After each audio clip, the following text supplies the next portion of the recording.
When I'm not working with my brother writing and editing an Amish romance novel, I like to answer questions I get on YouTube, so let's have at it. Any experience with PRS or even Carvin guitars? Yeah, so I just kind of did a rundown of the electric guitars that I own, and to be honest, the best guitar I've ever played was a PRS Custom 24. They have different models of them. They have the SE stuff, which is like the Chinese-made PRS stuff, but the actual PRS line, Custom 24, was the best guitar I've ever played. I just can't justify the expense. They're so expensive, but a student of mine actually has the S2 version. It's kind of like a little bit cheaper. It's kind of price-wise in line with like the Fender American Standard Strats and Tellys and stuff like that. And honestly, I couldn't really tell that big of a difference between the S2 24 and the Custom 24. So, I mean, if you've got the money and you want to get a PRS Custom 24 or really any of the PRS guitars, I mean, have at it. They're fantastic. They play awesome, but for me personally, I just can't justify spending that much money on a single electric guitar, because for that money, you could have like an American Strat and a Telecaster. You could have like two of something different, but I don't know, whatever. PRS guitars are great. As far as Carvin guitars go, I've actually never played one. So yeah, if any of you guys have experience with Carvins, please put a comment in the box. My question for thee, sir, is where does one live to be able to wear hoodies that much, especially considering it's summer? So I actually live in Florida, which is the worst place to wear hoodies year-round. But I was born in Chicago, and the hoodie kind of became just a part of my natural routine. So basically, at whatever expense it costs, I keep the room I'm in super, super cold to go hoodie. Ironically, I'm not wearing one right now, but the hoodie is kind of like my main garment, I suppose. What advice would you give for using MultiEffects units, like a Line 6 Pod, Boss ME25, with combo amps? Is it generally just a bad idea, or can you make it work? Thanks again for the awesome videos. Keep them coming. So, MultiEffects units, I think, especially if you're in the first couple years of your playing, are kind of like an essential thing to have. I remember I started out with just kind of like a cheap Squier electric guitar and an amp, and it was cool and I was into it, but it wasn't until I got my first Digitech multi-effects pedal that I really kind of fell in love with it. I think just kind of having the novelty of a bunch of effects and a pretty cheap package really pushed me to just have a guitar in my hands at all times. Now you'll hear like a lot of pushback like from like pros and stuff like that who don't like the digital effects and they kind of like would rather go for like analog pedals and chain them together.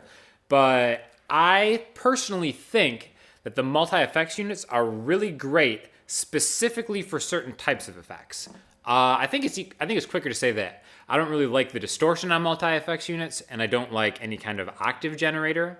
I think the way that the digital thing manipulates the distortion just doesn't really seem realistic to me. It just seems kind of thin and maybe overcompressed, where I like the individual pedals for distortions, and like, you know, if you want to do some kind of octave pedal like a EHX Micropog or something like that, really the digital stuff can't hang with that thing. But as far as like delays and reverbs and phasers, stuff like that, the multi-effects pedals are fantastic.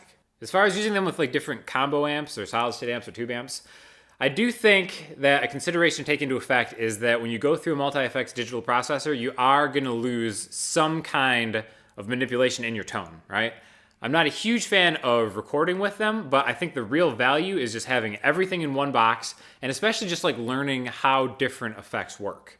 You know, being able, just like the luxury of having them all in one spot, you can kind of decide what effects you like, who you are as a player, and then if you want to get like a nicer analog pedal, then you kind of have a base of knowledge to work with. So I definitely think the multi-effects units are fantastic for beginner, intermediate players who are just kind of learning the ropes, because it just makes things kind of more exciting, and you're getting like just hands-on experience and education just using a unit like that. What do you think of John Mayer as a guitar player?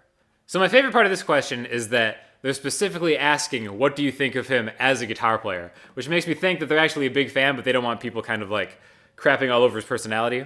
But honestly, if we just keep it just to guitar stuff, I think John Mayer is awesome. I think you'd be hard-pressed to find someone to tell you that John Mayer is not an excellent guitar player. And I think for his generation especially, I would put him as the foremost blues player. I think I wasn't a huge fan until Continuum. So anything pre-Continuum, I wasn't like a big fan. But then Continuum came out, and that kind of changed my whole opinion on John Mayer. I think he's like a fantastic songwriter. His playing is very, he's not super flashy. He's like a tasteful guitar player, I think. He's an awesome rhythm player, kind of an underrated rhythm player. I think people talk about his lead playing a lot and stuff like that. He has kind of like a Stevie Ray Vaughan tone. I know he's kind of a big Hendrix fan too, but really Continuum I think is kind of like his masterwork, so to speak. He's taken a definite different direction as of late. Although I do think Born and Raised is probably like the best country album to have come out in the last 10 years, honestly, if you ask me. Just my own personal opinion on that. But I can't help but feel like he has one great guitar album in him that he's just withholding from the world.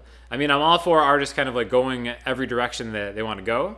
But if anything, there was that small project that he had called the John Mayer Trio with Steve Jordan and Pino Palladino. And that to me is his best work. It's like just awesome, bluesy, kind of like the modern iteration of Jimi Hendrix. And they only did one live album, and he just proved that he could just do anything on guitar. And I think a lot of his fans really want him to go back to that kind of bluesy guitar type sound. So hopefully he's got that in him, because I would love to see him take that direction and just kind of like snag the blues mantle as he was born to do. So for listening homework, we're going to stay in the John Mayer vein, and I want you to listen to the song Another Kind of Green. I think this is hands down his best song, and it's really kind of like, I see him picking up the torch from Jimi Hendrix. It's a very Hendrix-style guitar riff, and just kind of like the rhythm of it all the way through is just awesome. Not a lot of people really know about this song or the trio that he was in general, but I don't think I'm alone in saying that like if we could have more songs like Another Kind of Green, I think John Mayer would just, I don't know, I'd just be in a league all to himself. So anyways, check out Another Kind of Green. It's a really fun song to play. I'll link you to a tab that is pretty accurate too. And as always, any questions or comments, hit me up in the comments and I'll get to them as soon as I can. Thanks.